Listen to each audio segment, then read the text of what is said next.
In the heart of a dense forest stood an old, forgotten asylum. It had been abandoned for decades, its history buried under layers of dust and overgrown vines. The locals believed it was cursed, and no one dared to go near it. However, a group of four friends, Jake, Lisa, Ben, and Sarah, decided to explore it after hearing the eerie tales. "Are we really doing this, Midato Selwyn?" Lisa asked, her voice trembling with excitement and fear. "Of course," Jake replied, leading the way. "It's just an old building." As they approached the asylum, the air grew colder, and an unsettling silence surrounded them. Inside, the asylum was even more ominous. The walls were lined with peeling paint, and the floor was covered in debris. The air was thick with the smell of mold and decay. "This place gives me the creeps," Ben said, his flashlight illuminating the dark corridors. "Just stick together," Jake said, trying to sound brave. "We'll be fine." As they moved deeper into the asylum, they heard faint whispers and distant footsteps, though they were the only ones there. Or so they thought. While exploring a particularly dark hallway, Lisa suddenly screamed. "Did you see that?" She pointed towards a shadowy figure that disappeared around the corner. "What did you see?" Jake asked, rushing to her side. "A person, or something that looked like one," Lisa replied, shaking. "Let's check it out," Ben suggested, though his voice was shaky. They cautiously followed, but the figure was gone. Instead, they found an old, rusted wheelchair with fresh scratch marks on the floor. In one of the rooms, they found old patient records and disturbing photos. The files detailed horrific experiments conducted on the patients. "This is sick," Sarah said, flipping through the documents. "No wonder this place is abandoned." Suddenly, the door slammed shut behind them. The friends rushed to open it, but it was stuck. The room grew colder, and they heard a low, guttural growl. "We need to get out of here," Jake said, panic setting in. They managed to pry the door open and fled down the corridor. The whispers grew louder, and they could feel a presence following them. Sarah looked back and saw shadowy figures closing in. "Run!" she screamed. They raced through the maze-like hallways, trying to find an exit. The spirits of the asylum's past residents seemed to be everywhere, their wails echoing through the walls. "We're not alone," Ben panted, fear evident in his voice. The group stumbled upon a chapel within the asylum, its stained glass windows cracked but still intact. The room had an eerie calmness, and the spirits seemed to avoid it. "Maybe we can hide here," Lisa suggested, her voice trembling. They barricaded the doors and huddled together, trying to catch their breath. As they sat in the dim light of their flashlights, they noticed a hidden door behind the altar. "Should we check it out?" Jake asked. "We don't have a choice," Ben replied. They opened the hidden door and found a narrow staircase leading down to a secret basement. The air grew colder as they descended. The basement was filled with old medical equipment and cages. "This must be where they conducted their experiments," Sarah whispered. As they explored, they found a large, iron-bound book, filled with incantations and rituals. The book seemed to pulse with a dark energy. "We need to destroy this," Jake said. "It might be the source of the curse." With the book in hand, they returned to the chapel. They decided to perform a ritual to break the curse. As they began chanting from the book, the spirits became more aggressive, banging on the doors and windows. "Keep going," Alex shouted. The room shook, and the spirits' wails grew louder. Just as it seemed the spirits would break through, a blinding light filled the chapel, and the spirits screamed one final time before vanishing. "It's over," Emily whispered, dropping the book.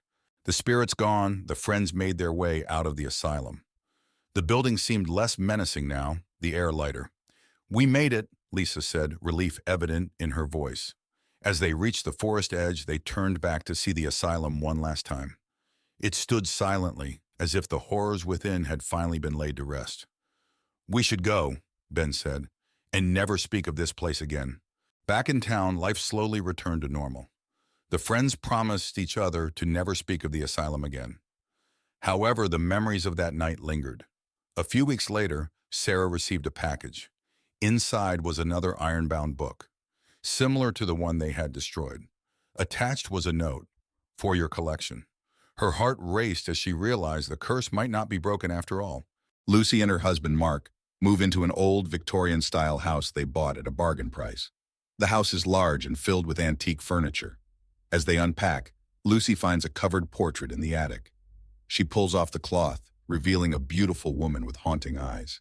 She decides to hang it in the living room.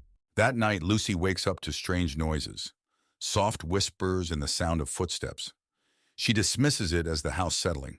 When she looks at the portrait, the eyes seem to follow her. She feels a chill but convinces herself it's just her imagination. The next day, Lucy hears whispers coming from the living room. She finds Mark staring at the portrait, mesmerized. When she touches his shoulder, he snaps out of it, claiming he heard the woman in the portrait whispering his name. Lucy starts to feel uneasy about the painting. Determined to understand the painting's origins, Lucy visits the local library. She discovers that the woman in the portrait is Isabella, a former owner of the house who disappeared under mysterious circumstances. It's rumored that her spirit haunts the house. That night, the whispers grow louder, and Lucy sees a shadowy figure moving through the house. The air grows cold, and the portrait seems to come alive, the woman's expression changing to one of anger. Lucy feels a strong, malevolent presence. Lucy and Mark contact a paranormal investigator. The investigator explains that Isabella's spirit is trapped and angry. He suggests they find something that belonged to Isabella and use it to perform a ritual to release her spirit. Lucy searches the attic and finds an old diary belonging to Isabella. The diary details her life and the love she lost. It also mentions a locket that she cherished. Lucy finds the locket hidden in a secret compartment in the attic.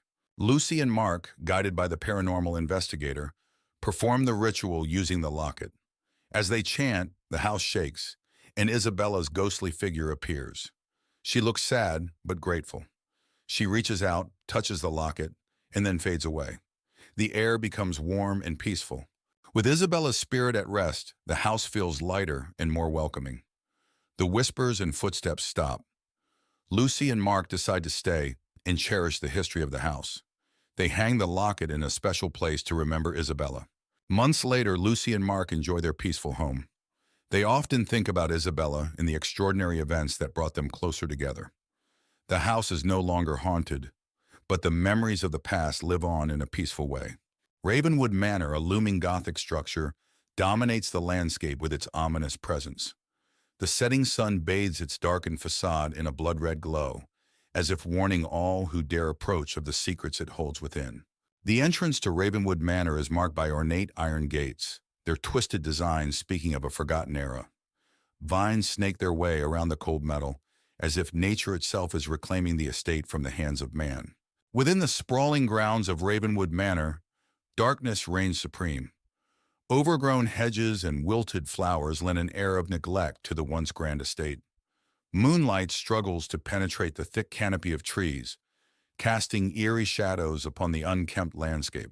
In the backyard of Ravenwood Manor, twisted paths wind their way through a maze of gnarled trees.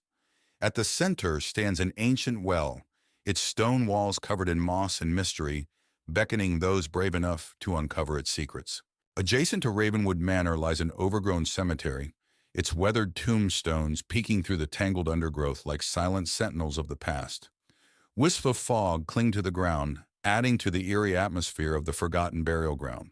Within the entrance hall of Ravenwood Manor, flickering candlelight casts long shadows upon the grand staircase. Tattered portraits line the walls, their subjects' eyes seeming to follow every move of those who dare to enter.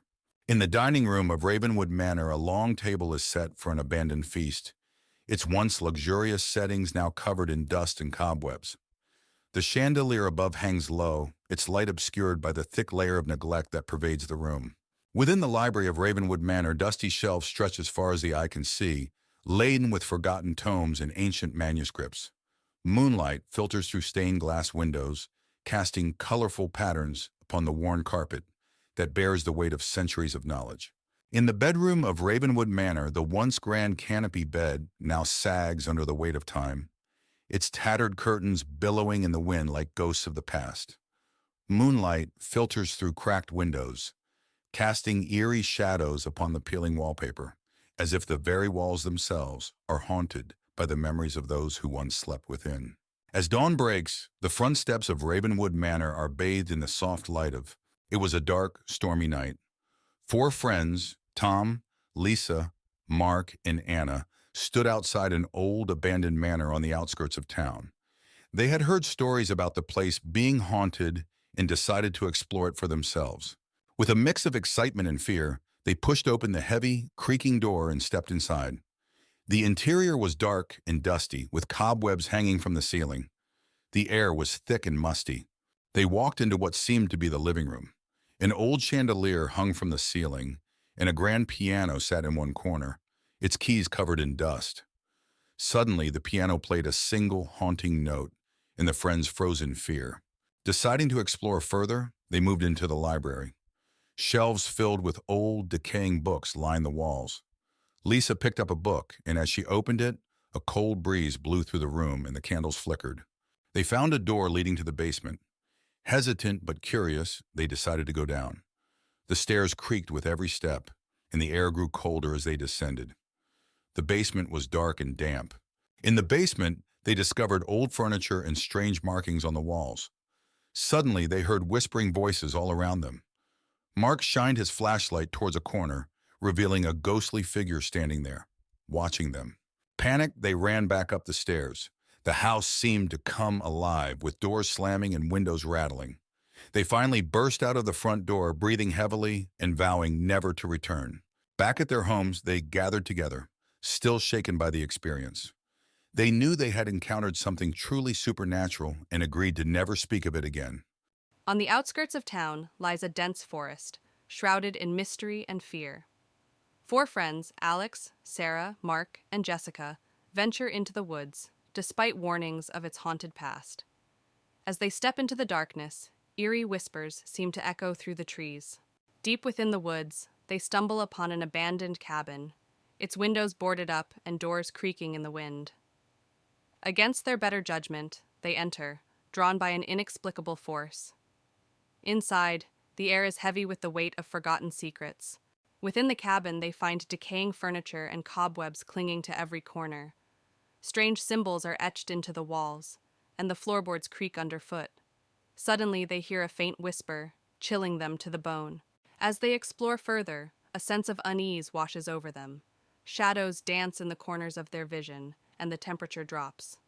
Then, they catch a glimpse of a spectral figure standing in the doorway, its eyes glowing with otherworldly light. Panic sets in as the ghostly figure approaches, its presence growing more ominous by the second. With hearts pounding, the friends flee the cabin, running blindly through the dark forest. Behind them, they hear the echoing laughter of the spirits that inhabit the woods. Exhausted and trembling, the friends emerge from the woods, their minds reeling from the horrors they've witnessed. They vow never to return to the forbidden woods, haunted by the echoes of their harrowing encounter. Four friends, Jake, Emily, Noah, and Lily, stood outside an old, abandoned house on a dare. The house was infamous in their town for being haunted, but they decided to spend the night there to prove their bravery. They pushed open the rusty gate and walked to the front door, which creaked loudly as they opened it. Inside, the house was dark and musty, with broken furniture and cobwebs everywhere. In the living room, they saw an old, dusty couch and a broken chandelier. Suddenly, a cold breeze blew through the room, making them shiver. They heard a faint whisper, but couldn't tell where it came from. They decided to explore upstairs. The wooden stairs creaked with every step. At the top, they found a long hallway with several closed doors. They heard a strange scratching sound coming from one of the rooms. They opened the door to the room and saw a rocking chair moving on its own. The temperature dropped suddenly, and they saw the faint outline of a ghostly figure in the corner. The figure whispered, "Leave this place."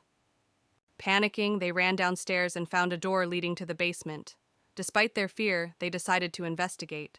The basement was even colder and darker. They found strange symbols on the walls and old, dusty furniture. In the basement, they heard footsteps behind them. Turning around, they saw the ghostly figure again, now clearer and more menacing. The ghost raised its hand, and the friends felt an icy wind pushing them towards the stairs. Screaming, they ran up the stairs and out of the house, the door slamming shut behind them. They didn't stop running until they were far from the house. They vowed never to return, and to never speak of what they had seen. On a chilly autumn evening, four friends, Emily, Jack, Olivia, and Michael, gather around a campfire near Willow Creek. They share ghost stories and dare each other to spend the night at the old abandoned house on the hill. Despite their fear, curiosity wins and they decide to go. The friends arrive at the old house, its silhouette looming against the night sky. The house is in disrepair, with broken windows and ivy creeping up the walls. Jack pushes open the rusty gate, and they walk up the overgrown path to the front door, which creaks loudly as they enter. Inside, the house is dark and cold. Cobwebs hang from the ceiling, and dust covers the furniture. They switch on their flashlights, revealing faded wallpaper and broken picture frames. As they step further inside, the front door slams shut behind them, making them jump. They enter the living room, where an old grand piano sits covered in dust. Emily notices a family portrait on the wall, the face is scratched out. Suddenly, the piano keys play a haunting tune on their own. The friends back away, their hearts pounding. They move to the kitchen, where rusted appliances and broken dishes are scattered. The air is colder here. Olivia opens a cupboard and a pair of ghostly eyes stare back at her. She screams and the cupboard door slams shut on its own. The friends huddle together, terrified. They find a door leading to the basement. Michael suggests going down, but Emily hesitates. The others convince her, and they descend the creaky wooden stairs. The basement is pitch dark and damp. Their flashlights reveal old furniture and strange symbols on the walls. In the basement, they find an old table with a Ouija board. Suddenly, the planchette moves on its own, spelling out, "Leave now." A low growl echoes through the room, and they see a shadowy figure with glowing red eyes. Panicked, they rush back up the stairs, tripping over each other in their haste. Desperate to leave, they race towards the front door. The house seems to come alive, with doors slamming and ghostly wails echoing through the halls. They struggle to open the front door, finally breaking it open and escaping into the night. The house falls silent behind them. Outside, they collapse onto the grass, gasping for breath. The house looms dark and silent behind them. They vow never to return, each one haunted by the night's events. The night is cold, but they feel a sense of relief and safety as they walk away. Back at their homes, they try to return to normal life. But each night, they are haunted by nightmares of the glowing red eyes and the whispers in the dark. The memory of that night stays with them, a constant reminder of the terror they faced. On a chilly autumn night, 4 friends, Jake, Emily, Noah, and Lisa, stood at the gate of Ravenswood Manor. The old house was rumored to be haunted, but they were determined to spend the night inside to prove their bravery. They pushed open the creaky front door and stepped into the foyer. The air was musty, and the only light came from their flashlights. Dust-covered furniture and cobwebs filled the room, adding to the eerie atmosphere. They moved into the living room, where a grand piano stood in one corner, and an old tattered sofa sat under a large broken window. Suddenly, the piano played a single eerie note, making everyone jump. They cautiously climbed the creaky staircase to the second floor. The hallway was long and dark, with several closed doors. A cold breeze made them shiver, and they heard faint, eerie whispers. They opened one door and found an old nursery. Dusty toys were scattered around, and a rocking chair in the corner started moving on its own. They heard a child's laughter echoing through the room. Panicking, they ran downstairs and found a door leading to the basement. Despite their fear, they decided to investigate. The basement was even darker and colder. Strange symbols were drawn on the walls, and old furniture was strewn around. In the basement, they heard footsteps behind them. Turning around, they saw the ghostly figure of a woman in a tattered dress. Her hollow eyes stared at them as she whispered, "Leave this place." Screaming, they ran up the stairs and out of the house. The door slammed shut behind them, and they could still hear the ghostly whispers.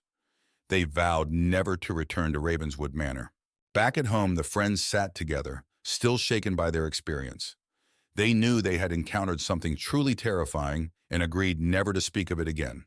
In a remote village nestled deep within a dense forest, a young couple, Emma and Jack, arrived at an old cabin they had rented for a weekend getaway.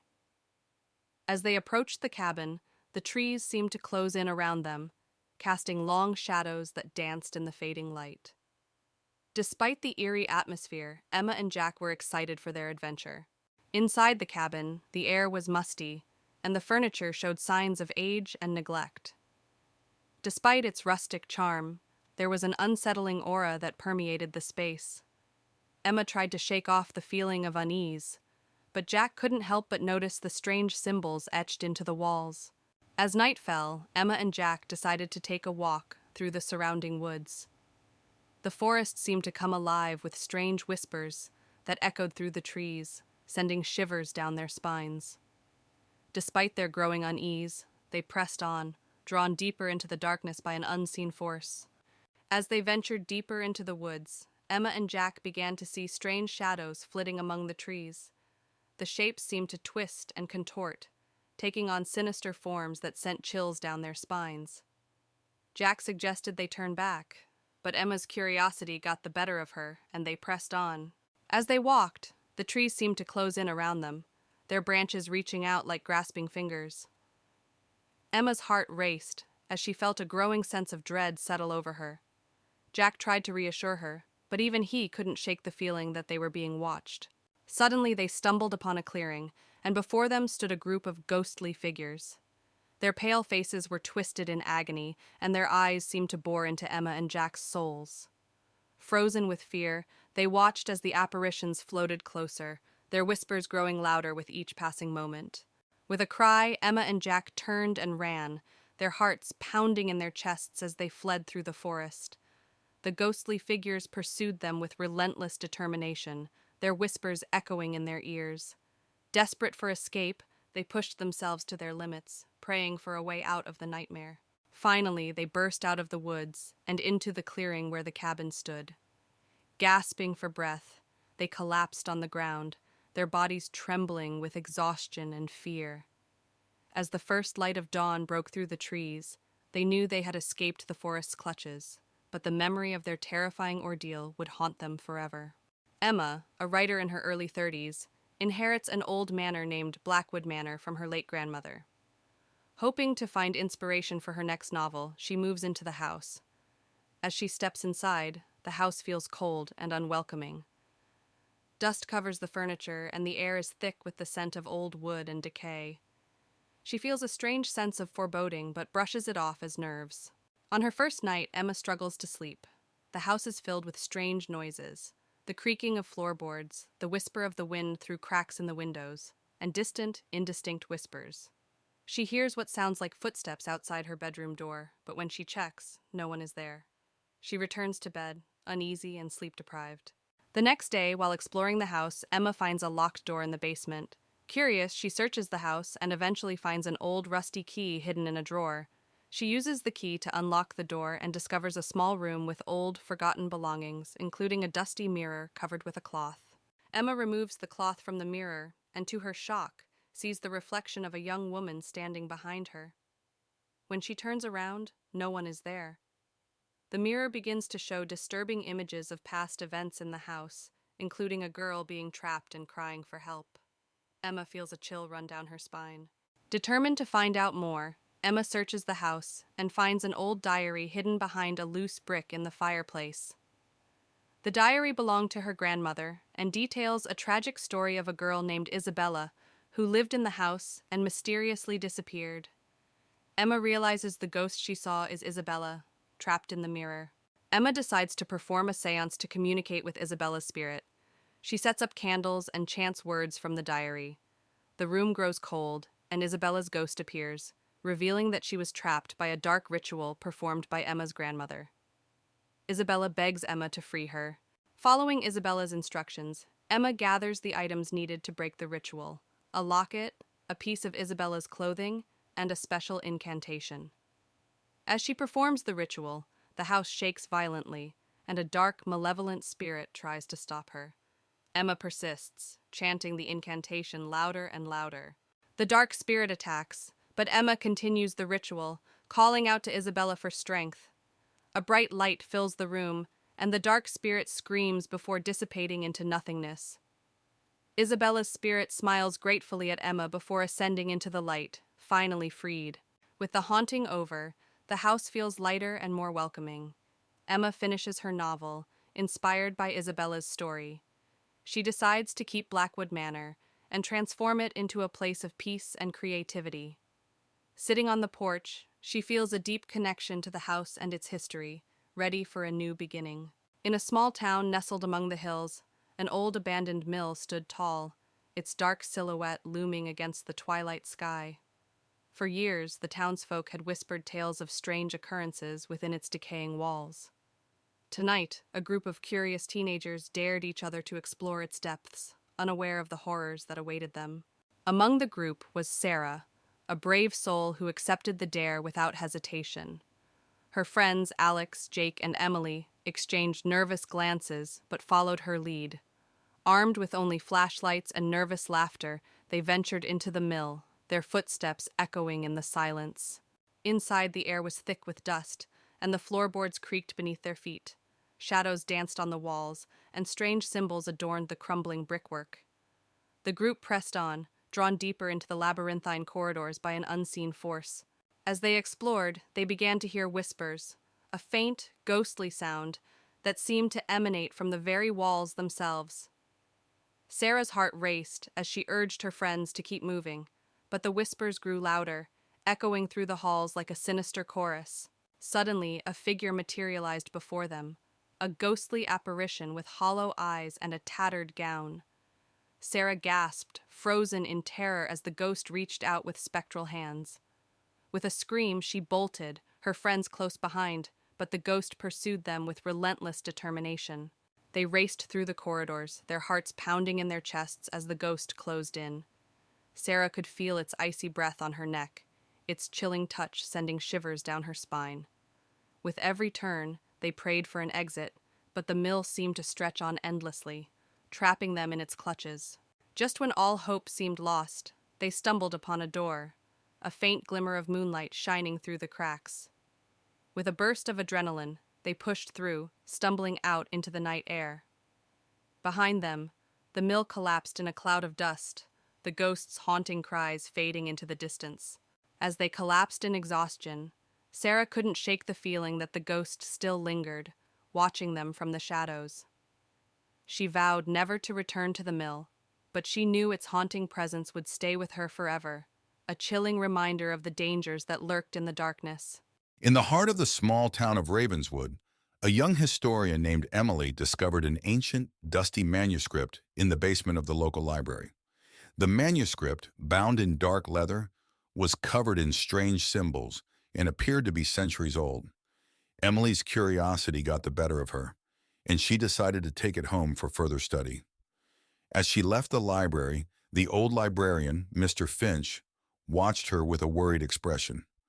"Be careful with that book," he warned. "It's said to be cursed." Emily shrugged off his concerns. "It's just an old book. What harm could it do?" At home, Emily began to translate the manuscript. It told the story of a powerful sorcerer who had cursed the book to trap the souls of those who read it. As she read, strange things started happening. The room grew colder, and shadows seemed to move on their own. Emily's cat, Luna, hissed and arched her back, staring at an invisible presence. Ignoring the signs, Emily continued to read, her fascination growing. "I have to know more," she muttered to herself, her eyes glued to the ancient text.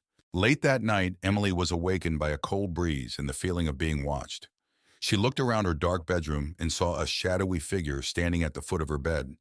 It had hollow eyes and a twisted smile. "Who are you?" Emily whispered, her voice trembling. The figure didn't respond but began to move closer, its form flickering like a candle in the wind. Emily scrambled out of bed and turned on the light, but the figure vanished. Panting, she realized the curse was real. She needed help. The next day, Emily visited her friend Alex, who was an expert in the occult. She told him everything about the manuscript and the shadowy figure. "This is serious," Alex said, flipping through the manuscript. "You need to destroy this book before it's too late." Emily hesitated. "But it's an incredible find. There must be another way." Alex shook his head. "The longer you keep it, the stronger the curse will become. You don't understand the danger you're in." Emily reluctantly agreed. They decided to perform a ritual that night to break the curse. As night fell, Emily and Alex gathered the necessary items for the ritual: candles, salt, and an ancient incantation. They returned to Emily's house and set up in her study, drawing a protective circle on the floor. "Are you sure this will work?" Emily asked, placing the candles around the circle. "It has to," Alex replied, lighting the candles. "We don't have any other choice." Emily's hands trembled as she held the manuscript. "Let's do this." As they began the ritual, the temperature in the room plummeted. The shadowy figure reappeared, more menacing than before. It howled and thrashed against the barrier of the protective circle. "Keep chanting!" Alex yelled over the noise. Emily's voice wavered as she recited the incantation, but she kept going. The figure's form started to waver, and it let out a piercing scream. With one final burst of energy, it shattered into 1,000 pieces of darkness, vanishing completely. Panting, Emily and Alex looked at each other. "Is it over?" Emily asked. "I think so," Alex replied, his voice shaking. The room was eerily quiet after the spirit vanished. Emily knew what she had to do next. She took the manuscript and, with a heavy heart, threw it into the fireplace. The flames roared to life, consuming the ancient book. As the manuscript burned, Emily felt a weight lift off her shoulders. The curse was finally broken. "Thank you, Alex," she said, watching the flames. "We did it together," Alex replied. "Let's hope we never encounter anything like this again." In the days that followed, Emily's life returned to normal. The eerie occurrences stopped, and she was able to focus on her work again. She vowed to be more cautious with the ancient texts she studied. One evening, she and Alex met at a cafe to catch up. "How are you holding up?" Alex asked. "Better," Emily said with a smile. "I think I've had enough excitement for a lifetime." They laughed, but a part of Emily still wondered about the other secrets the world held. For now, though, she was content to leave them undiscovered. As Emily walked home from the cafe, she felt a chill in the air. She glanced around, suddenly uneasy. When she arrived at her apartment, she found a package waiting at her door. Curious, she opened it and gasped. Inside was another ancient manuscript, even older than the one she had destroyed. Attached was a note, "For your collection." Emily's heart raced. She looked around, but there was no one in sight. She knew this was far from over. Emily sat at her desk, staring at the new manuscript. She knew she should destroy it, but her curiosity was overwhelming. She reached out and opened the book, unable to resist. As she began to read, the room grew colder once again. Shadows crept along the walls, and a familiar sense of dread filled the air. The curse had returned, and this time, it was more powerful than ever. Emily was trapped in an endless cycle, forever bound to the cursed manuscripts. The haunting of Ravenswood was far from over.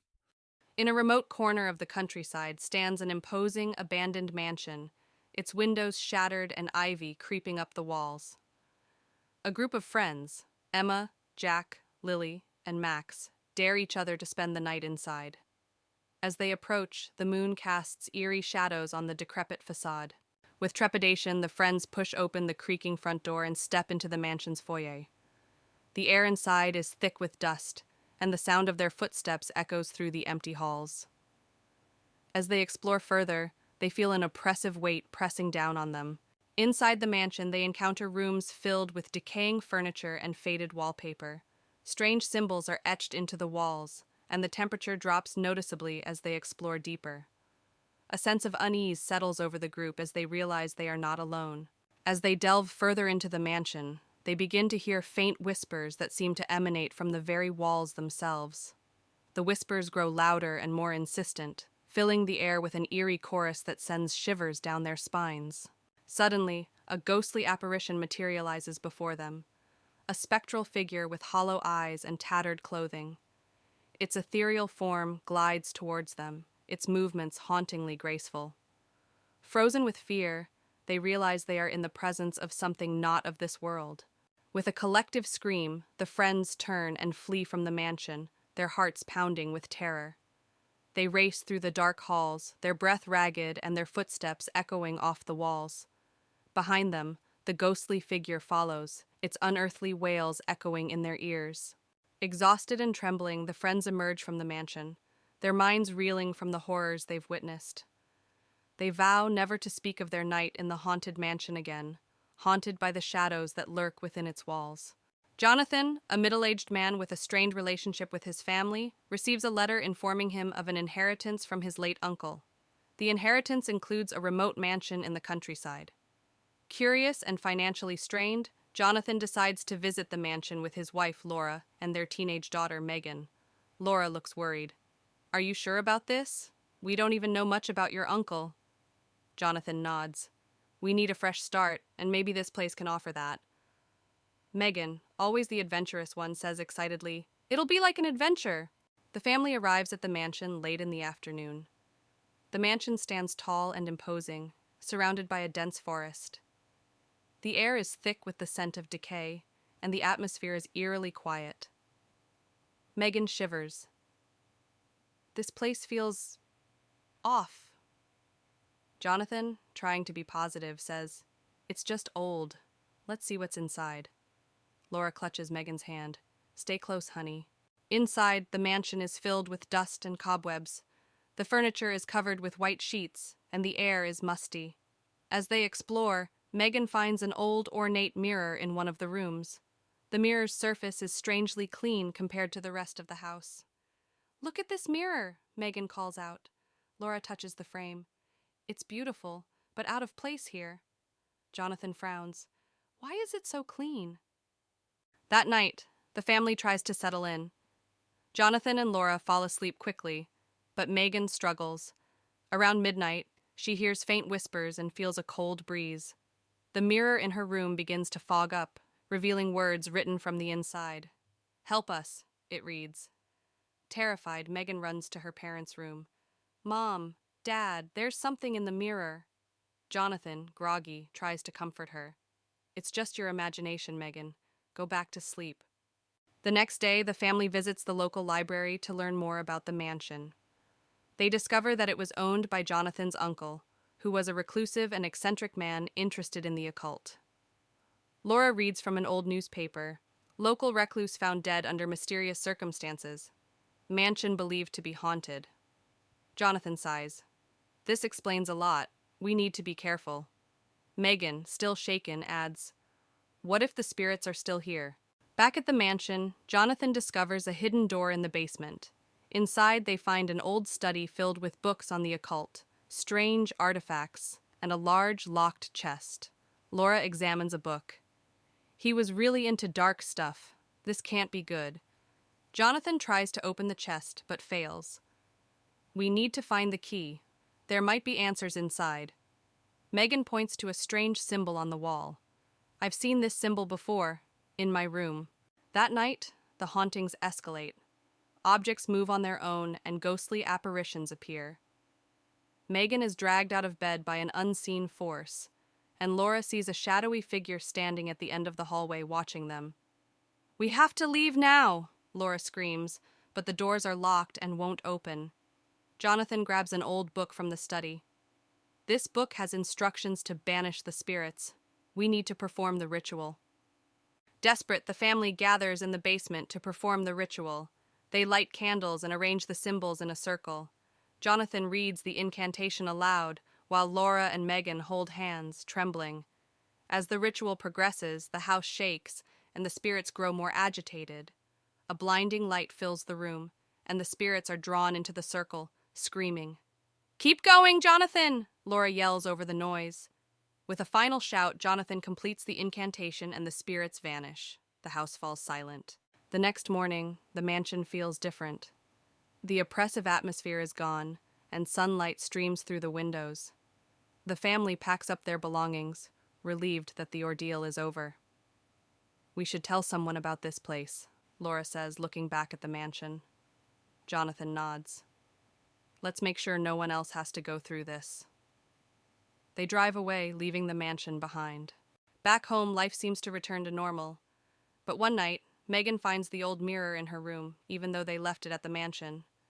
Her heart races as she sees words slowly appear on the surface. "We are not done," it reads. Megan turns to see a shadowy figure standing in the corner, its eyes glowing with malevolence. She screams as the room plunges into darkness. Lena, Mark, and Sarah arrived at Ravenwood House, an old, decrepit mansion that had been abandoned for years. The house stood at the end of a lonely road, surrounded by thick, twisted trees. They were there to investigate the rumored hauntings for their paranormal blog. "This place is giving me chills already," Sarah whispered, hugging her coat tighter. "Perfect for our blog," Mark replied, setting up his camera. "Let's capture some real scares." Lena pushed open the heavy wooden door, which creaked loudly. "Let's go in and set up. The sooner we start, the sooner we can leave." Inside, the house was dark and filled with the smell of mold and dust. Cobwebs hung from the ceiling, and old furniture was scattered about.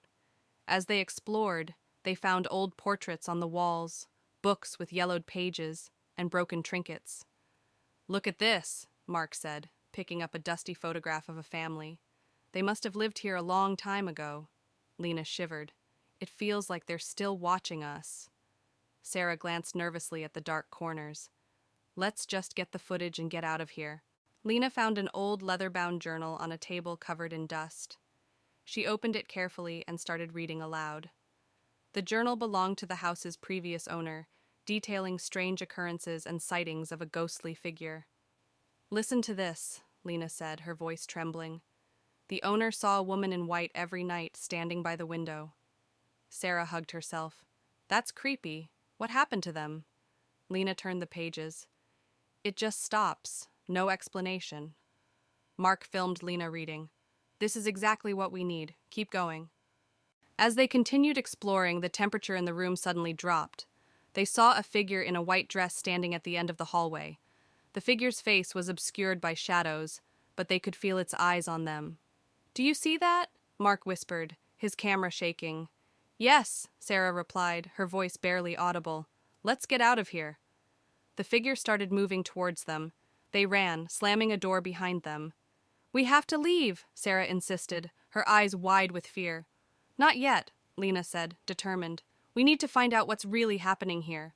Lena found another entry in the journal that described a ritual to banish the spirit. They needed to gather candles, salt, and a mirror. The tension was palpable as they worked quickly, knowing the spirit could return any moment. "Are you sure this will work?" Mark asked, placing candles around the room. "It has to," Lena replied, pouring salt in a circle. "We don't have any other choice." Sarah held the mirror, her hands shaking. "Just hurry." As they began the ritual, the spirit returned, more menacing than before. It howled and thrashed against the barrier created by the salt circle. Lena chanted the incantation from the journal, her voice growing stronger with each word. "Keep it away from us!" Sarah shouted, clutching the mirror tightly. "We're almost there!" Lena yelled, her focus unbroken. The spirit's form began to waver and dissolve as the ritual reached its climax. With a final, desperate scream, it vanished into thin air. They collapsed to the floor, exhausted but relieved. The oppressive atmosphere lifted, replaced by an eerie calm. "We did it," Lena said, her voice barely a whisper. "Let's get out of here," Sarah urged, her eyes still wide with fear. They gathered their equipment and left the house, the first light of dawn breaking over the horizon. As they walked away, they felt a sense of triumph and relief. "Let's never do this again," Mark said, managing a weak smile. As they walked away from the house, the sun rose higher, casting a warm glow over the landscape. The house behind them was now just a distant memory, a place they would never forget but never return to. "Let's make a pact," Lena said, stopping to look at her friends. "We never speak of this again." "Agreed," Mark and Sarah said in unison.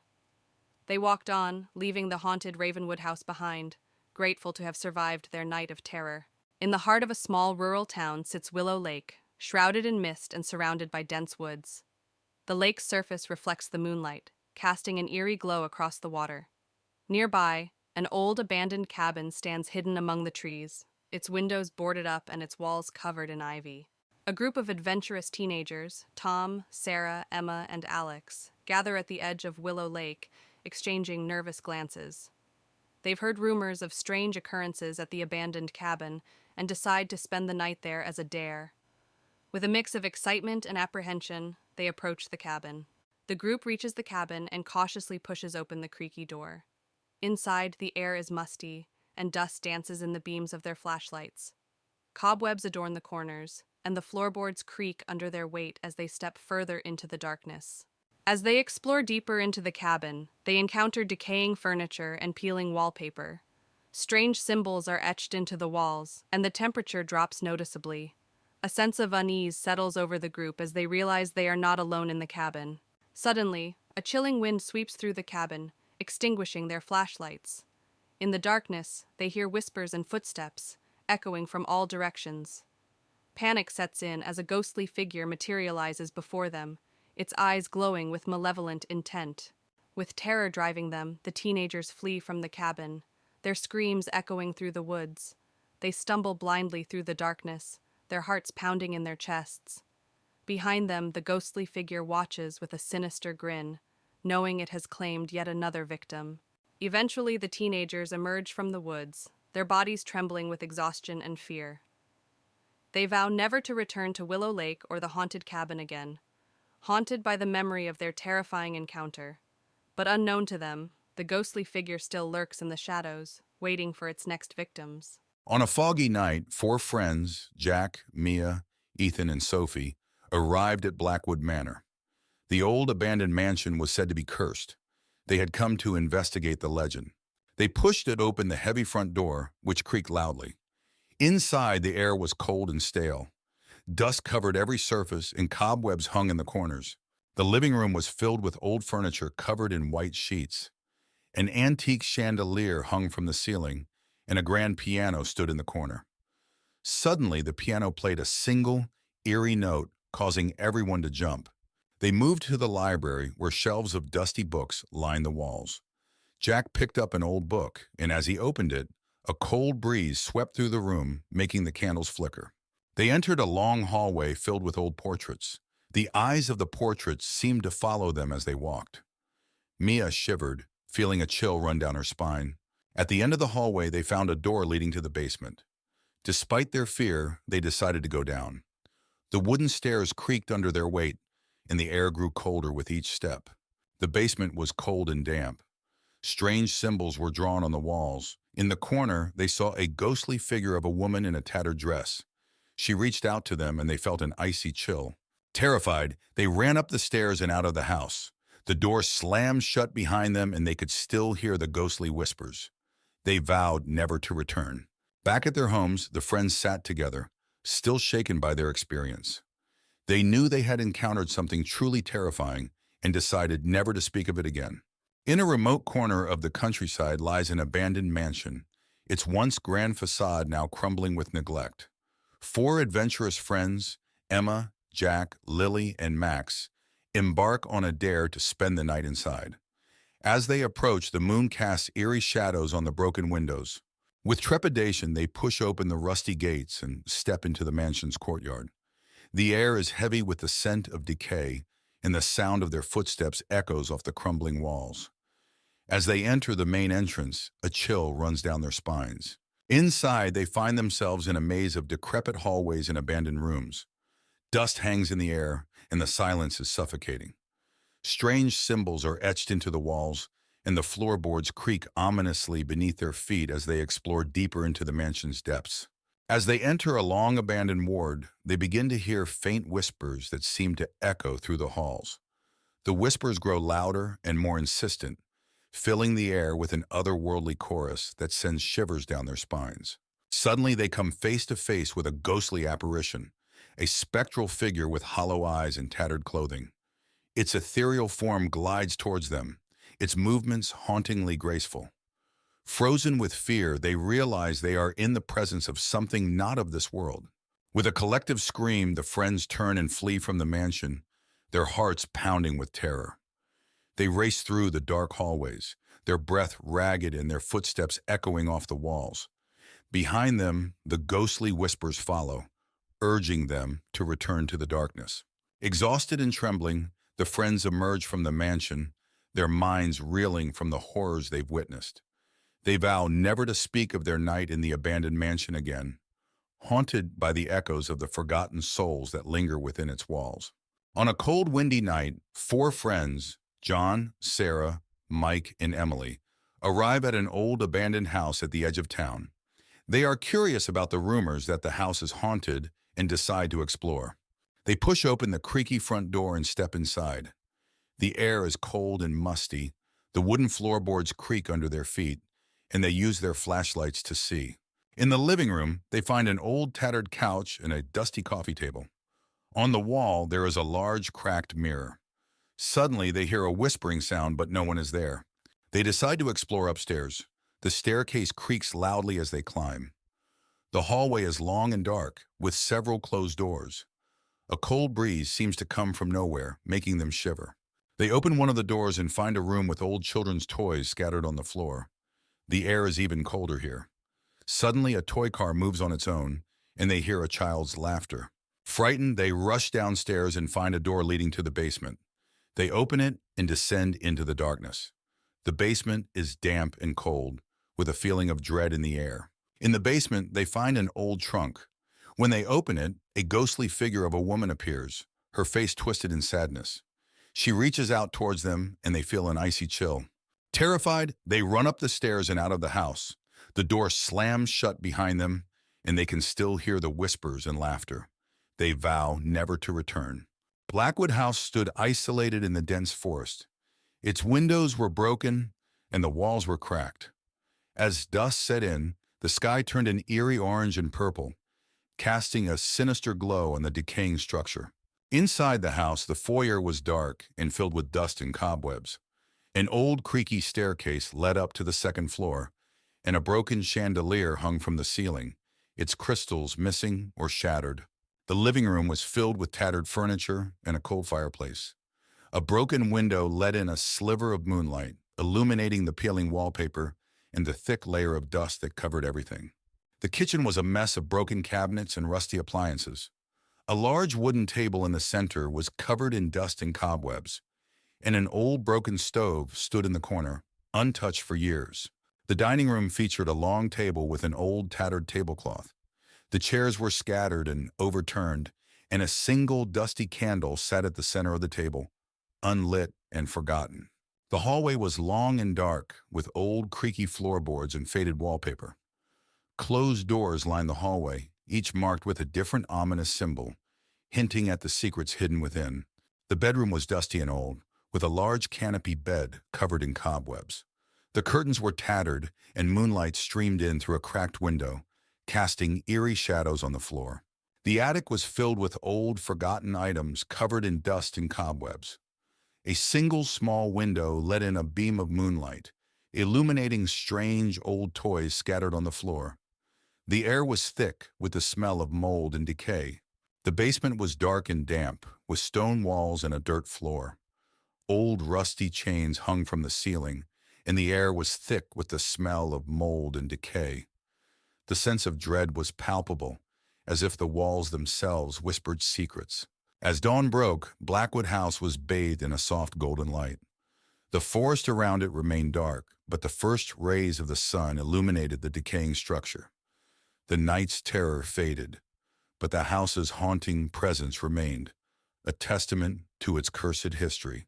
On a moonless night, a car winds its way along a desolate road flanked by dense forest.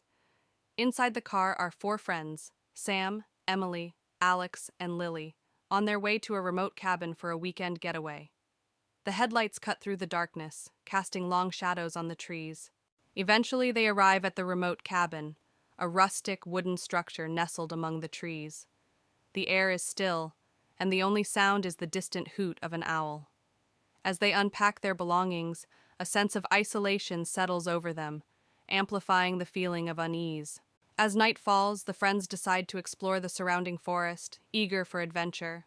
But as they venture deeper into the woods, they feel an oppressive presence weighing down on them. Strange symbols are etched into the trees, their meanings lost to time. Suddenly, a chill wind sweeps through the forest, carrying with it faint whispers that seem to echo through the trees. The friends stop in their tracks, their hearts pounding in their chests. The whispers grow louder, filling the air with an eerie chorus that sends shivers down their spines. Suddenly, ghostly apparitions materialize among the trees, translucent figures with hollow eyes and outstretched hands. Their ethereal forms glow faintly in the darkness, and their voices fill the air with haunting wails. The friends watch in horror as the spirits drift closer, their movements slow and deliberate. With adrenaline coursing through their veins, the friends turn and flee from the forest, their footsteps echoing through the darkness.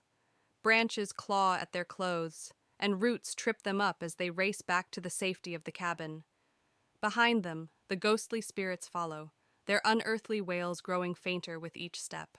Exhausted and trembling, the friends burst through the door of the cabin, their minds reeling from the horrors they've witnessed. They lock the door behind them, their hearts still racing with fear. Inside the cabin, they huddle together, grateful for the safety of four walls and a roof. On a cold, misty evening, four friends, Alice, Mark, Sarah, and James, stand before Blackwood House, an old mansion with a dark history. Mark, the brave one, dares everyone to spend the night inside. Despite their fear, they accept the challenge, eager to prove their courage. The iron gate creaks as they push it open and step onto the overgrown path. The front door groans loudly as they push it open, revealing a dark and dusty foyer. Cobwebs hang from the ceiling and the air smells of mold. They switch on their flashlights, revealing old furniture covered in white sheets. As they step inside, the door slams shut behind them, making them jump. They move into the living room, where a grand piano sits covered in dust. The wallpaper is peeling, and antique furniture is draped with sheets. Alice notices a photo on the mantelpiece, a family portrait with the eyes scratched out. She feels a chill and steps back, bumping into Sarah. A soft whisper echoes through the room, sending shivers down their spines. "Did you hear that?" James asks, his voice trembling. They listen intently, but the whispering stops. Mark tries to laugh it off, but the fear in his eyes betrays him. They decide to explore further. In the kitchen, they find rusted appliances and broken dishes scattered on the floor. The air is colder here. Sarah opens a cupboard, and a pair of glowing red eyes stare back at her. She screams, and the eyes disappear. The cupboard door slams shut on its own, and they all back away, terrified. They find a door leading to the basement. James suggests going down, but Alice hesitates. The others convince her, and they slowly descend the creaky wooden stairs. The basement is pitch dark and damp. Their flashlights reveal old, dusty furniture and strange symbols on the walls. In the basement, they find an old table with a Ouija board. Suddenly, the planchette moves on its own, spelling out, "Get out." A low growl echoes through the room, and they see a shadowy figure with glowing red eyes. Panicked, they rush back up the stairs, tripping over each other in their haste. Desperate to leave, they race towards the front door. The house seems to come alive, with doors slamming and ghostly wails echoing through the halls. They struggle to open the front door, finally breaking it open and escaping into the night. The house falls silent behind them. Outside, they collapse onto the grass, gasping for breath. The mansion looms dark and silent behind them. They vow never to return, each one haunted by the night's events. The night is cold, but they feel a sense of relief and safety as they walk away. Back at their homes, they try to return to normal life. But each night, they are haunted by nightmares of the glowing red eyes and the whispers in the dark. The memory of that night stays with them, a constant reminder of the terror they faced. Ravenswood Mansion loomed on the hill, surrounded by dense, dark woods. Its windows were dark, and the setting sun painted the sky with deep orange hues, casting eerie shadows across the land. Inside, the mansion's foyer was grand but covered in dust. A large, winding staircase led to the upper floors. An old chandelier hung from the ceiling, its crystals dull and dusty, hinting at the mansion's forgotten grandeur. The living room had a large fireplace with cold ashes, a dusty rug, and old furniture covered in white sheets. Faint light filtered through the broken windows, casting long shadows on the walls. The kitchen was in disrepair, with broken cabinets and rusted appliances. A large wooden table sat in the center, covered in cobwebs. The air was thick with the scent of decay and neglect. The dining room featured a long table with a dusty tablecloth and overturned chairs. The windows were boarded up, and the room was dimly lit by a single candle, casting flickering shadows on the walls. A grand staircase wound upward into darkness. The steps creaked underfoot, and the banister was thick with dust. A faint, eerie light glowed at the top of the stairs, beckoning yet foreboding. The master bedroom featured a large canopy bed covered in dust and cobwebs. The cracked windows allowed moonlight to filter through, illuminating the peeling wallpaper and adding to the room's eerie atmosphere. The basement was dark and damp, with stone walls and a dirt floor. Old rusty chains hung from the ceiling, and the air was thick with the smell of mold and decay. The sense of dread was palpable. A hidden room in the basement was filled with old books and strange artifacts. A large, cracked mirror reflected a distorted image, and a single candle flickered on a dusty desk, casting unsettling shadows. As dawn broke, Ravenswood Mansion was bathed in soft, golden light. The shadows receded, but the mansion still looked eerie and abandoned. Birds began to sing, but the air was still heavy with the night's terrors. Blackwood Manor stood isolated at the edge of a dense forest, its Gothic architecture looming ominously against the darkening sky. Emily, a young journalist, arrived to investigate the mysterious disappearances that had plagued the manor for decades. Determined to uncover the truth, she parked her car and approached the grand, yet decaying front doors. As Emily stepped inside, the door creaked loudly, echoing through the vast, dimly lit hall. Dust motes danced in the air, disturbed by her presence. The air was cold, and an unsettling silence enveloped her. She turned on her flashlight, illuminating the grand staircase and the darkened corners of the hall. Emily walked into the living room, where old furniture lay shrouded in white sheets. A large fireplace dominated one wall, with an ornate mirror hanging above it. She felt a chill as she noticed a faint figure reflected in the mirror. But when she turned, the room was empty. The only sound was the faint ticking of an old grandfather clock. Emily found a long hallway lined with portraits of the Blackwood family. The eyes of the painted figures seemed to follow her as she walked. One portrait, in particular, caught her attention. A stern-looking woman with piercing eyes. Suddenly, Emily felt a cold hand on her shoulder. But when she turned around, there was no one there. The library was filled with ancient books and heavy wooden furniture. Emily felt drawn to an old leather-bound journal on a desk. As she opened it, she found entries detailing strange rituals and dark secrets of the Blackwood family. The temperature in the room dropped suddenly, and the whispers of unseen figures filled the air. Emily discovered a hidden door leading to the basement. As she descended the creaking stairs, the air grew colder and the darkness thicker. Her flashlight flickered, casting eerie shadows on the damp walls. She heard distant, echoing whispers and the faint sound of footsteps following her. At the bottom of the stairs, Emily found a room filled with strange symbols and an altar. The air was thick with the scent of incense and decay. She realized this was where the Blackwood family had conducted their dark rituals. As she explored, she heard a low, menacing chant and felt an oppressive presence closing in on her. Emily's flashlight died, plunging her into darkness. The chanting grew louder, and ghostly figures emerged from the shadows. She felt a cold hand grip her arm, pulling her towards the altar. Summoning her courage, she broke free and ran up the stairs, the spirit's wails echoing behind her. Emily burst out of Blackwood Manor, gasping for breath. The night was still and silent, a stark contrast to the horrors inside. Clutching the journal, she vowed to expose the truth about the Blackwood family. As she walked away, she glanced back one last time, seeing the faint outline of a figure watching her from an upstairs window. At the end of a desolate road sits an abandoned house, its once grand facade now marred by neglect. Boarded-up windows and peeling paint tell the tale of years gone by, while dead trees loom overhead, casting ominous shadows upon the overgrown lawn. A narrow path winds its way through the dense forest, the branches overhead blocking out the moonlight and shrouding the surroundings in darkness.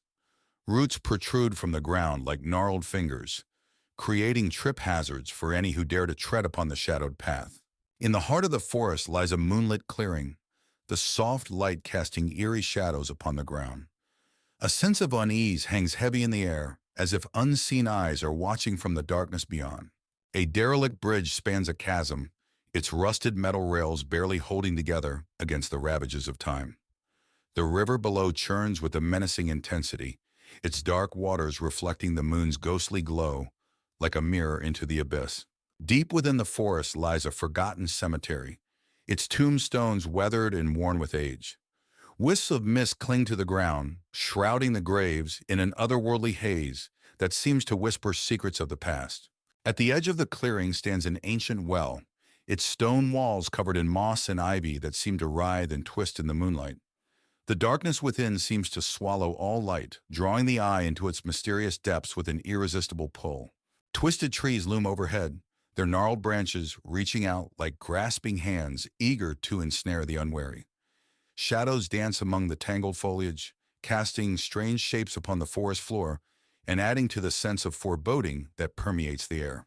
Sinister shadows stretch across the forest floor, their shifting forms creating an eerie tableau that seems to come alive in the darkness. The air is thick with the sound of whispered secrets, as if the very darkness itself is alive with malevolent intent. Deep within the forest lies a haunted glade, its twisted beauty a stark contrast to the surrounding darkness. Strange symbols adorn the trees, their meaning lost to time and their presence adding to the sense of unease that permeates the air. As the first light of dawn breaks through the darkness, the forest is bathed in a warm glow that banishes the shadows and brings hope to the land. Birds sing in the trees, their joyful chorus heralding the arrival of a new day and chasing away the lingering echoes of the night. In a secluded forest, shrouded in mist and mystery, stood an old mansion, long abandoned and forgotten by time. Its towering facade loomed ominously over the surrounding trees, its windows dark and empty.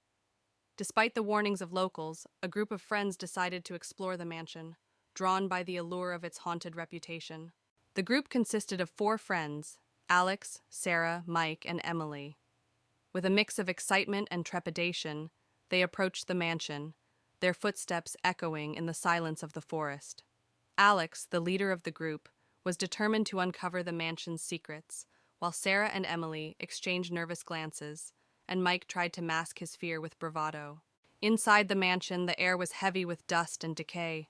Cobwebs adorned the ceilings, and the floorboards creaked ominously underfoot.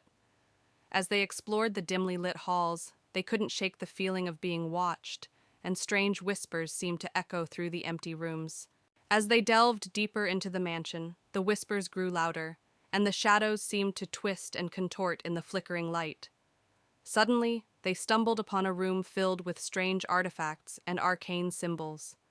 A sense of dread washed over them as they realized they had stumbled upon something ancient and malevolent. Suddenly, a chilling wind swept through the room, extinguishing their flashlights and plunging them into darkness. Panic set in as they heard unearthly whispers and felt cold fingers brush against their skin. Frozen with fear, they realized they were not alone in the mansion. The shadows themselves were alive and hungry for their souls. With adrenaline coursing through their veins, the friends fled from the mansion, their screams echoing through the halls. The shadows pursued them relentlessly, twisting and contorting in their wake. Bursting through the front door, they stumbled into the forest, gasping for breath as they prayed for escape from the nightmare. As they caught their breath, the friends knew they had escaped the mansion's clutches, but the memory of their terrifying ordeal would haunt them forever. As they made their way back to civilization, they vowed never to speak of their experience, lest the shadows find them once more and drag them back into the darkness. Ravenswood House had a reputation for being the most haunted place in the small town of Millfield. On a misty autumn evening, Emma, a curious journalist, arrived to investigate the legends surrounding the mansion. She parked her car at the gate, shivering from the cold and the eerie atmosphere. The mansion loomed in the distance, its windows like dark, watchful eyes. Emma pushed open the creaky wooden door of Ravenswood House. Inside, the air was cold and stale. Dust covered every surface and cobwebs hung from the ceiling. She turned on her flashlight, revealing a grand but decayed foyer. Her footsteps echoed as she ventured further inside, the silence pressing in on her. As Emma explored the mansion, she felt a sudden chill.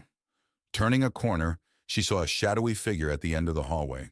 The figure vanished as quickly as it appeared, leaving her heart pounding. Determined to uncover more, she made her way to the library, hoping to find records of the mansion's dark past. In the library, Emma found rows of dusty old books. As she searched through them, she heard whispers and the sound of pages turning by themselves. she discovered an old diary belonging to the mansion's original owner, Lady Ravenswood. The entry spoke of dark rituals and a curse that had been placed on the house and its inhabitants. Emma's exploration led her to a room filled with mirrors. As she walked through, her reflection seemed to move on its own, eyes following her with an unsettling intensity. One mirror in particular caught her attention. In it, she saw the ghostly figure of a woman crying, her eyes pleading for help. Emma reached out to touch the mirror, but the image vanished. Emma discovered a hidden door behind a tattered curtain in the study. She descended the creaky stairs into a dark, musty basement. The room was filled with strange symbols painted on the walls and old dusty books scattered on a table. She found a journal detailing the dark rituals and a curse placed on the house by Lady Ravenswood. As Emma read the journal, the basement grew colder. A ghostly figure of Lady Ravenswood appeared, her face twisted with rage. She pointed at Emma and screamed, "You should not have come here." The walls shook, and the air filled with a chilling wind. Emma knew she had to leave immediately. Emma bolted up the stairs, the spirit's screams echoing behind her. She raced through the mansion, the walls seeming to close in on her. She burst through the front door and into the night, gasping for breath. The house stood silent and still, but she could feel the weight of its curse pressing down on her. Back in her apartment, Emma reviewed the photos and notes she had taken. The evidence of the haunting was undeniable. She wrote her article revealing the dark history of Ravenswood House. As she finished, she felt a cold draft and heard Lady Ravenswood's voice whisper, "You cannot escape the curse." Emma knew the haunting was far from over. Grimsby Manor had a dark history that intrigued many, but only a few dared to explore its secrets. On a foggy autumn evening, Sarah, a young journalist with a passion for the paranormal, arrived at the mansion. She parked her car at the rusty gates, feeling a chill run down her spine. The mansion stood ominously in the distance, its windows like dark, watchful eyes. Sarah pushed open the creaking door of Grimsby Manor. Inside, the air was cold and musty. She turned on her flashlight, revealing a grand but decaying foyer. Dust and cobwebs covered every surface, and old furniture lay shrouded in white sheets. Her footsteps echoed through the vast, empty space as she ventured further inside. As Sarah explored the mansion, she felt a sudden chill. Turning around, she saw a shadowy figure at the end of the hallway. The figure disappeared as quickly as it appeared, leaving her heart pounding. Determined to uncover more, she made her way to the library, hoping to find records of the mansion's dark past. In the library, Sarah found rows of dusty old books. As she searched through them, she heard faint whispers and the sound of pages turning on their own. She discovered an old diary belonging to the mansion's original owner, Lord Grimsby. The entry spoke of dark rituals and a curse that had been placed on the house and its inhabitants. Sarah's exploration led her to a room filled with mirrors. As she walked through, her reflection seemed to move on its own, eyes following her with an unsettling intensity. One mirror in particular caught her attention. In it, she saw the ghostly figure of a woman crying, her eyes pleading for help. Sarah reached out to touch the mirror, but the image vanished. Sarah discovered a hidden door behind a tattered curtain in the study. She descended the creaky stairs into a dark, musty basement. The room was filled with strange symbols painted on the walls and old, dusty books scattered on a table. She found a journal detailing the dark rituals and a curse placed on the house by Lord Grimsby. As Sarah read the journal, the basement grew colder. A ghostly figure of Lord Grimsby appeared, his face twisted with rage. He pointed at Sarah and screamed, "You should not have come here." The walls shook and the air filled with a chilling wind. Sarah knew she had to leave immediately. Sarah bolted up the stairs, the spirit's screams echoing behind her. She raced through the mansion, the walls seeming to close in on her.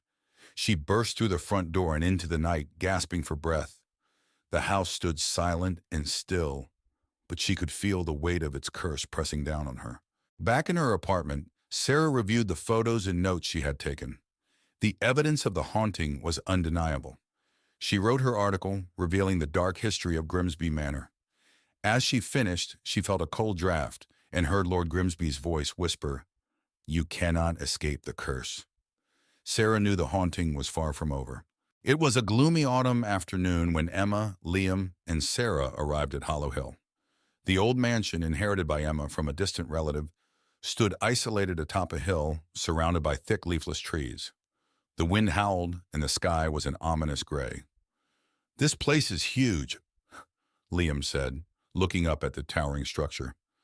"And creepy," Emma nodded, clutching the old rusted key. "Let's get inside before it gets dark." They pushed open the creaky door and stepped into a grand, dusty foyer. The air was thick with the smell of decay, and shadows danced in the corners. The interior of the mansion was just as foreboding. Cobwebs draped the chandeliers, and the floorboards creaked under their weight. As they explored, they found rooms filled with antique furniture, old portraits, and thick layers of dust. "Look at this," Sarah said, pointing to a large, dusty portrait of a stern-looking man. "He must be one of your ancestors, Emma." Emma shivered. "Let's keep looking." In the library, they discovered a collection of ancient books. One particularly old book caught Emma's eye. It was bound in dark leather with a strange symbol on the cover. "This looks interesting," Emma said, opening it carefully. That night, they settled into their rooms. The mansion was eerily silent, with only the sound of the wind outside. As Emma lay in bed, she couldn't shake the feeling of being watched. Suddenly, she heard whispers. Sitting up, she saw a shadow move across the room. "Who's there?" she called out. But there was no response. Terrified, she ran to Liam's room. "Liam, I saw something." Liam rubbed his eyes. "It was probably just your imagination. This place is spooky." But Emma knew what she saw.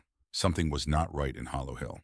The next day, Emma and her friends decided to investigate the history of the mansion. In the library, they found an old journal belonging to the man in the portrait, Sir Edward Holloway. "Listen to this," Emma said, reading aloud. "He writes about strange rituals and dark magic." Sarah's eyes widened. That explains the creepy vibes. As they continued reading, they discovered that Sir Edward had conducted forbidden experiments, trying to unlock the secrets of immortality. Many people had gone missing in the area during his time. "This is bad," Liam said. "We need to be careful." While exploring the basement, they stumbled upon a hidden door behind a stack of old crates. Inside, they found a secret laboratory filled with strange equipment and jars containing bizarre specimens. "This must be where Sir Edward conducted his experiments," Liam said, examining the equipment. On a table, they found an old diary. As Emma read it, she discovered detailed accounts of the rituals and experiments Sir Edward had performed. "He was trying to summon something," Emma said, her voice trembling. "Something evil." Suddenly, the air grew cold, and they heard a low, guttural growl. That night, the mansion came alive with supernatural activity.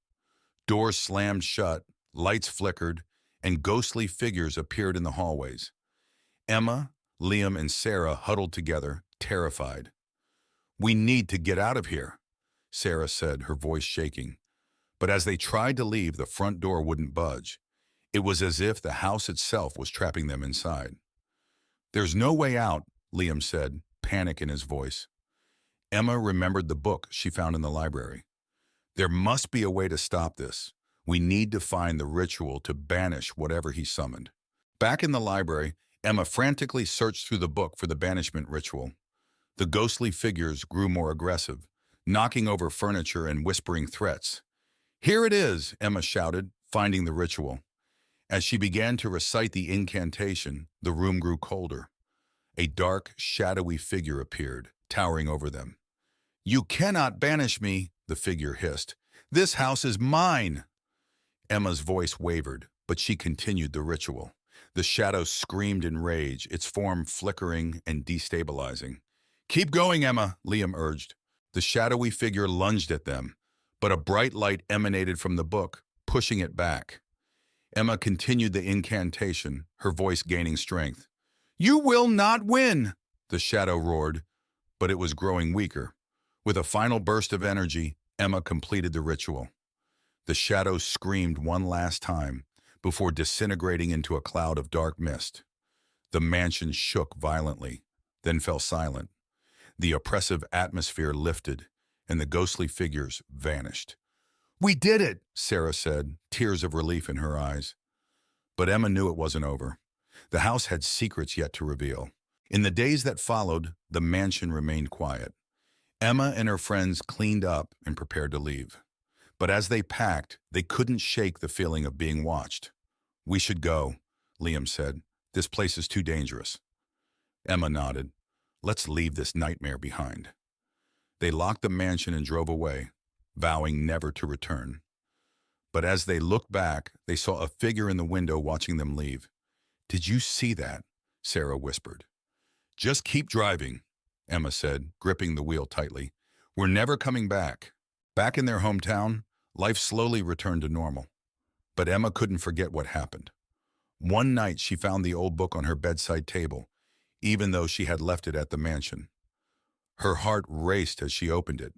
The pages had changed, now filled with new, ominous entries. "Welcome back," a voice whispered behind her.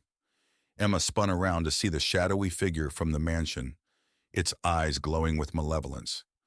"You can never escape Hollow Hill," it said, reaching out for her. Emma screamed, the room plunging into darkness. On a foggy autumn evening, four friends, Lucy, Tom, Ava, and Ben, stand before Greystone Manor, an abandoned mansion known for its haunted past.